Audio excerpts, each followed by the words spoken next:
everyone, welcome back to our channel Saloni Verma Study Point. This is me Saloni Verma welcoming to you all Saloni Verma Study Point, and today's session is going to be super excited and enthusiastic. Without any further delay, let's begin the class. दोस्तों आज हम करने वाले हैं, आप सभी का मैंने हाथ पकड़ा था छोड़ने के लिए नहीं, निभाने के लिए। आपके एग्जाम में आपको छोड़ के जाने वाले नहीं हैं, आपका साथ पूरा निभाने वाले हैं। आज का सेशन देख लीजिए, आपको पढ़ने की जरूरत नहीं है, बस इस वीडियो को देख लो और आपको सब समझ आ जाएगा। चाहे आप मेट्रो में बैठ के देखो, चाहे कहीं भी बैठ के देखो, आपको पूरा समझ आने वाला है। चलिए स्टार्ट करते हैं दोस्तों।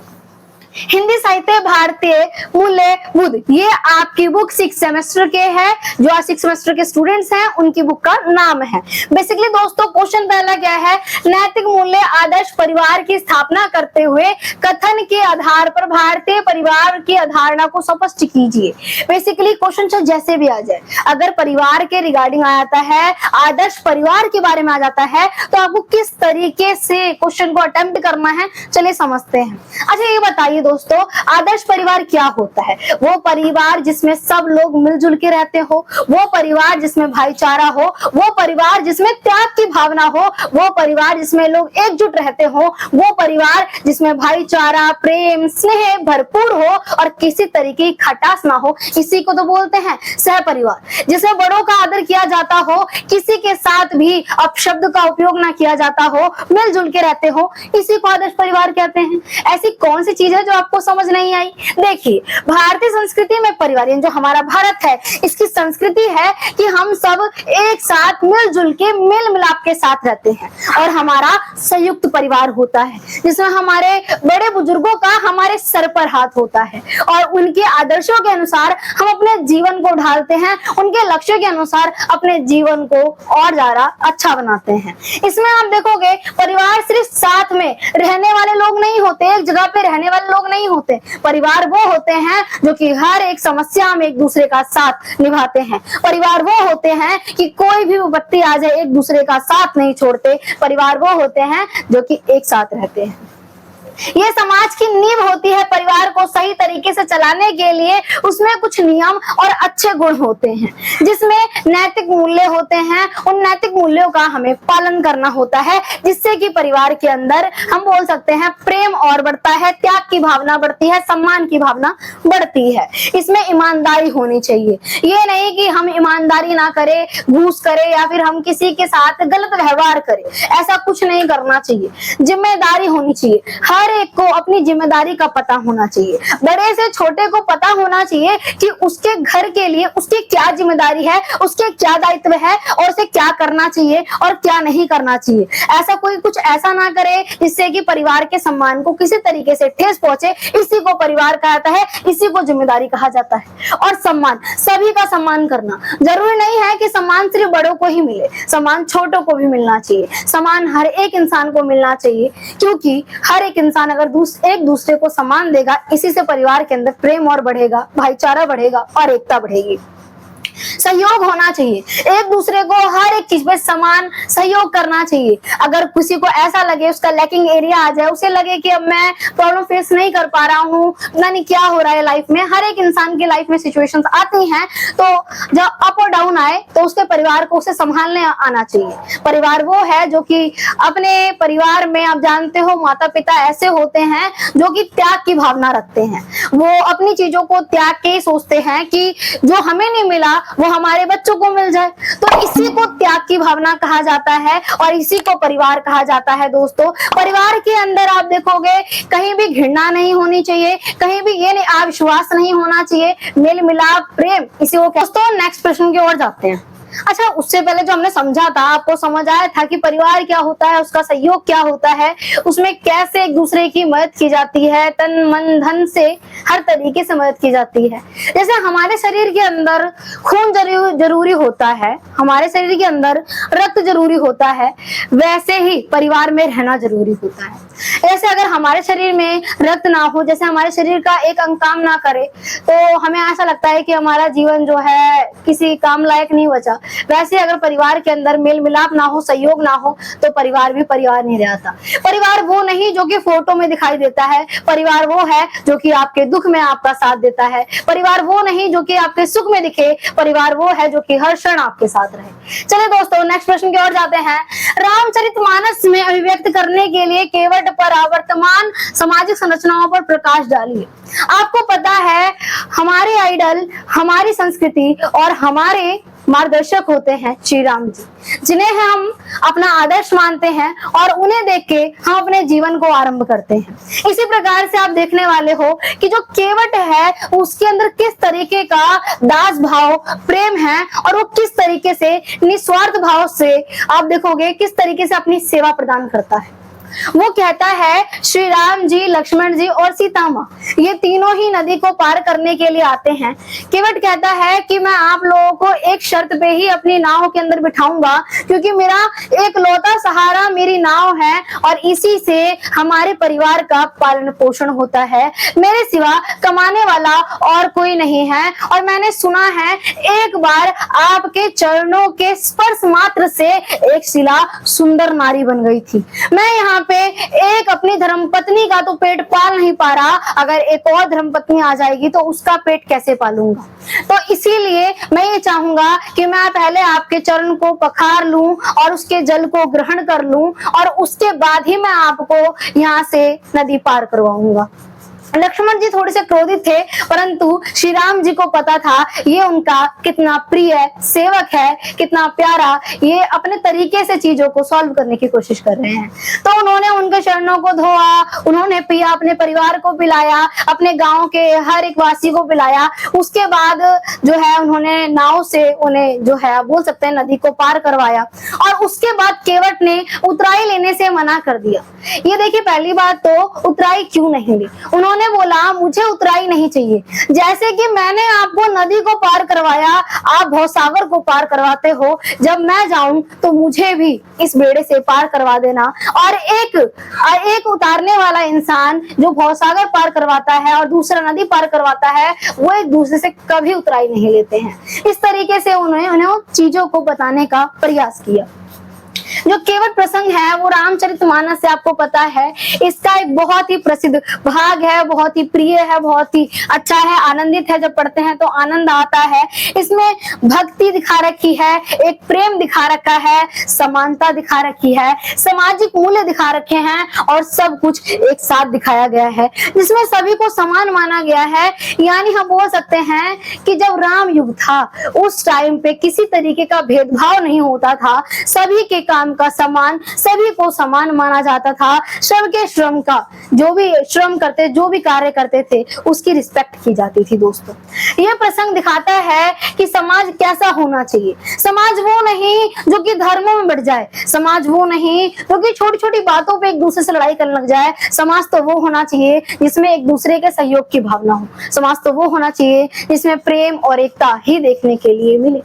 आप देखोगे ये तुलसीदास जी के द्वारा ही जो आप बोल सकते हैं रामचरितमानस को लिखा गया है, और इसके अलावा इन्होंने रामचरितमानस को लिखा और इनका उद्देश्य ये था कि समाज को सही रास्ता दिखाना, समाज को एक रास्ता दिखाना कि किस तरीके का समाज होना चाहिए। जब राम जी के टाइम में ये सब दिक्कतें नहीं थी, तो हमें भी प्रयास करना चाहिए कि हमारा समाज, हमारी सोसाइटी कुछ ऐसे डेवलप हो, कुछ ऐसे चेंज हो।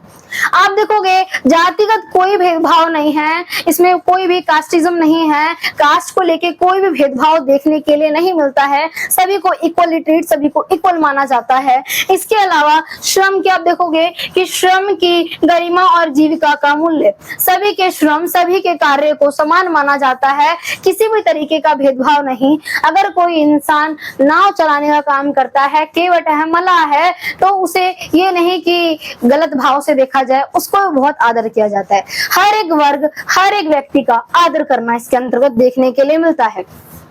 निस्वार्थ सेवा भक्ति, निस्वार्थ प्रेम देखने के लिए मिलता है। इसके अलावा इस टाइम के समाज में तो आपको निस्वार्थ कुछ देखने के लिए नहीं मिलेगा। हर एक इंसान का एक दूसरे के पीछे स्वार्थ देखने के लिए मिलता है, सिवाय परिवार को छोड़ के। इसके अलावा अतिथि सत्कार, यहाँ पे हमें देखने के लिए मिला कि केवट जी ने किस तरीके से श्री राम जी का, सीता माता का और लक्ष्मण जी का अतिथि सत्कार किया। जितना उनसे हो सका उस तरीके से सत्कार करने का प्रयास किया। सामाजिक न्याय और जातिगत समानता, सभी को समान माना गया। तो दोस्तों नेक्स्ट क्वेश्चन भी आपका होता है कंप्लीट। अगर आप लोग वीडियो देख रहे हो, मुझे पता है अभी तक आपने वीडियो को लाइक नहीं किया, जल्दी से कर दो दोस्तों, मेरे प्यारे दोस्तों आप लोग, और जल्दी से अपने दोस्तों को भी शेयर कर दो। आपके चक्कर में मैं रात को वीडियो बना रही हूँ, क्या आप इतना भी नहीं कर सकते हो? कर दो यार। चलो और इन थर्ड क्वेश्चन की ओर बेसिकली बात करेंगे। हार की जीत कहानी में भौतिक जीत की अपेक्षा नैतिक आध्यात्मिक जीत के माध्यम को दर्शाया गया है। हर बार जीत बोल सकते हैं कि हो सकता है कि कोई इंसान आपका फायदा उठाए, परंतु आपका स्वभाव आप बदलते नहीं हो। इसमें हम समझेंगे कि किस तरीके से हार की जीत ये नाम क्यों दिया गया है। चलिए, सुदर्शन के द्वारा लिखी गई कहानी हार की जीत यह एक बोल सकते हैं कि सिखाती है कि असली जीत पैसा, ताकत या चीज पाने से नहीं होती, बल्कि अच्छे विचार, दया और इंसानियत को जिंदा रखने से होती है। अगर बात की जाए नैतिक आध्यात्मिक जीत की सच्चाई, अगर बात की जाए इस कहानी में एक बाबा देखने के लिए आपको मिलने वाले हैं, जिनके पास उनका बहुत ही प्रिय घोड़ा होता है।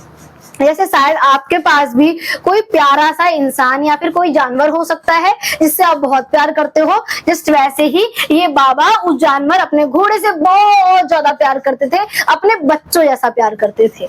उनके पास एक जो डाकू है खड़क सिंह, वो अपना भेष बदल के चला जाता है और वो एक गरीब इंसान की तरह, एक लाचार इंसान की तरह तबीयत खराब करने का, ऐसे मान लो उसकी तबीयत खराब है, ये बहाना बनाता है। और बाबा बहुत ही दयालु थे, उनके अंदर इंसानियत बाकी थी, तो वो उसकी मदद करके उसे उस घोड़े पर बैठने की अनुमति दे देते हैं। और वो था डाकू, वो उस घोड़े को लेके भाग जाता है। बट उससे पहले बाबा ये कहते हैं कि ये मत बताना किसी को भी कि बेसिकली एक गरीब का भेष बना के तुम ये घोड़ा लेके जा रहे हो, नहीं तो लोग गरीबों की मदद करने से ही मना कर देंगे अगर ये किसी और को पता चला तो ये वाली बात जो है खड़क सिंह को दिल पर लग जाती है। उसके दिलो दिमाग में ये काम करने लग जाती है कि कितनी बड़ी बात कह दी, यानी उनका इतना प्यारा घोड़ा जिससे वो बहुत ज्यादा प्यार करते थे वो चला गया।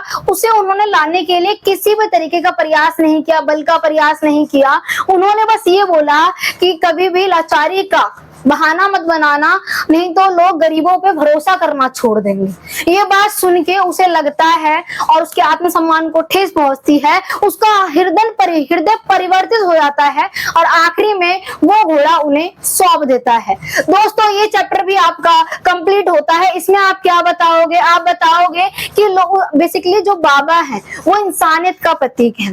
वो दिखाते हैं कि बेसिकली हमें अपनी अच्छाई को नहीं छोड़ना चाहिए, भले ही लोग हमारा गलत व्यवहार कर रहे हैं या फायदा उठा रहे हैं, परंतु हमें अपनी इंसानियत, अपनी ईमानदारी नहीं छोड़नी चाहिए। तो ये आपको सीख देती है। इसके अंदर हृदय परिवर्तन जैसी चीजें बताई गई हैं। ये आपके शॉर्ट नोट में आएगा, संक्षिप्त विवरण में आएगा। मीन्स दूसरे नेक्स्ट क्वेश्चन की ओर चलते हैं। फोर्थ, अमरावती की बेसिकली कहानी जो है डिप्टी कलेक्टर के प्रमुख पात्र जो है सकलदेव बापू का वर्तमान संदर्भ में चित्रण की बात करने वाले हैं। चरित्र चित्रण, चरित्र मतलब उनका चरित्र का चित्रण क्या है ये समझेंगे। इसमें कहानी जो है डिप्टी कलेक्टर, हर एक मिडिल क्लास फैमिली बोल सकते हैं, एक मध्य वर्ग का इंसान ये चाहता है या फिर यही उसका सोचना होता है कि जो उसका बच्चा हो, वो जो पिता अपने सपने पूरा नहीं कर पाया वो सपने वो अपने बच्चों के अंदर देखता है और सोचता है कि जो मैं नहीं कर पाया वो मेरा बच्चा करे, वो मेरा बेटा करे, वो मेरी बेटी करे, ताकि वो सारा सम्मान उसे मिल सके। इसमें आप देखोगे बेसिकली ये सकलदेव बाबू जो है वो एक कर्मचारी थे, ठीक है, एक क्लर्क थे जो क्लर्क का काम क्या करते थे। उन्हें कभी सम्मान नहीं दिया गया, उनकी नौकरी को लेके कभी उन्हें इतनी रिस्पेक्ट नहीं दी गई, उनके काम को एकदम साधारण माना गया। श्रम के बोल सकते हैं, जो श्रम है, जो कार्य है, उसकी रिस्पेक्ट नहीं की गई दोस्तों। परंतु उनका ये मानना था कि जो उनका बेटा है, उनका बेटा डिप्टी कलेक्टर बने, और उसके लिए वो खाना बनाते थे, अपने तरीके से उसकी पढ़ाई में कोई कसर नहीं छोड़ते थे। बोल सकते हैं उन्होंने पूरी मेहनत की, पूरे लगन से अपने बेटे को पढ़ाया। उनका बेटा ही पढ़ता है, बट उसे बहुत ज्यादा प्रेशर महसूस होता है, क्योंकि माँ बाप ने सपना देख लिया कि बच्चे को वो बनाना है। अब पता नहीं बच्चे के अंदर वो है या नहीं है प्रतिभा, वो योग्य है या नहीं, क्योंकि हर एक इंसान की अलग स्किल होती है, अलग अलग बोल सकते हैं योग्यता होती है। तो बेसिकली वही बात है कि अब अपने बेटे को बनाना चाहते हैं, ये उनका बेटा कोशिश करता है, बार बार वो फेल होता है। बट ये जो है बोल सकते हैं कि सकल देव बाबू, हम बोल सकते हैं ये अपने विश्वास को नहीं तोड़ते हैं। ये सोचते हैं कि मेरा बेटा एक ना एक दिन जरूर बन जाएगा। बात ये है कि आखिरी में वो यूपीएससी के एग्जाम नहीं निकाल पाता और वो आईएएस नहीं बन पाता। उनका सपना था कि उनका बच्चा आईएएस बने, उनका सपना था, अरमान था दिल में कि उसे जो है भारत की सबसे बड़ी पोस्ट मिले, बहुत सम्मान हो, रुतबा हो, जो उन्हें कभी नहीं मिला वो सब मिले। जो उनके सपने अधूरे रह गए वो सपने अपने बच्चे में देखने लग गए, बट वो पूरे नहीं होते। तो ये थी छोटी सी कहानी जो कि आपकी कंप्लीट होती है। चलिए नेक्स्ट क्वेश्चन की ओर जाते हैं। आहुति कहानी का वर्णन करते हैं। दोस्तों ये आहुति कहानी जो है प्रेमचंद्र जी के द्वारा लिखी गई प्रसिद्ध कविताएं हैं, और प्रेमचंद्र जी की कविताएं तो आप जानते हो कि कितनी रोमांचित, कितनी ही प्रेरणादायक होती है, जो कि समाज की चीजों को बारीकी से बताती है। इसमें यह कहानी उस समय की है जब देश में आजादी की लड़ाई चल रही थी और देश में सब आजादी के लिए लड़ रहे थे। तो ये कहानी उसमें से ही एक मामूलिक चित्रण है। आप देखोगे कि बेसिकली देश में आजादी की लड़ाई चल रही थी, लोग देश के लिए त्याग कर रहे थे, यानी अपने देश के लिए अपनी इच्छाओं को, अपने भावनाओं को छोड़ देना और अपने देश के हित के लिए सोचना। दोस्तों ये देखने के लिए मिलता है। इस कहानी के प्रमुख पात्र कौन कौन से हैं, चलिए ये भी जानते हैं। बिशंबर देखने के लिए मिलेगा, रूपमणि और आनंद, ये तीनों ही दोस्त हैं और इन तीनों का ही हम देखते हैं अलग अलग अंदाज, यानी समझते हैं इनके बारे में, यानी पात्रों के बारे में। बिशंबर जो है एक बहुत ही पढ़ा लिखा लड़का, एक युवक था जो कि देश सेवा के प्रति बहुत बड़ा काम मानता था। उसका ये मानना था कि मुझे अपने देश के लिए, अपने मातृभूमि के लिए कुछ करना है, कुछ करके दिखाना है। वो इतना पढ़ा लिखा था कि वो अपना बोल सकते हैं अपना जीवन अच्छे से जी सकता था, परंतु उसे कुछ ऐसा करना था कि आराम ना करके अपने देश की लड़ाई, आजादी की लड़ाई में वो भाग ले सके और उसका भी अपने देश की आजादी में नाम हो सके, और अपने देश की आजादी के लिए उसने अपना अत्यंत प्रयास किया। दोस्तों समझते हैं इन लोगों की वजह से हमारे देश को फ्रीडम मिल पाई है, इन लोगों का रिस्पेक्ट करना चाहिए। दोस्तों आगे समझते हैं रूपमणि। आनंद के परिवार की एक युवती, एक लड़की थी अगर बात की जाए तो उसके अंदर, और शुरुआत में आनंद से बात बोल सकते हैं, जो आनंद है इसकी बातों से काफी इन्फ्लुएंस थी, काफी प्रभावित थी और काफी अच्छा लगता था ये उसे आनंद। बट विशंबर का ये जो आनंद है वो विशंबर का मित्र है और बोल सकते हैं पहले केवल नौकरी और आराम के बारे में ही सोचता है। इसके मन में ये नहीं है कि देश को बोल सकते हैं अपने नेशन को क्या सर्व करना है, नेशन के लिए क्या करना है, राष्ट्र भावना है ही नहीं, राष्ट्र प्रेम है ही नहीं। बट यहाँ अपोजिट वे में विशंबर के दिल में, दिलो दिमाग में अपने राष्ट्र को, अपने राष्ट्र के हित को सर्वोपरि रखा, अपने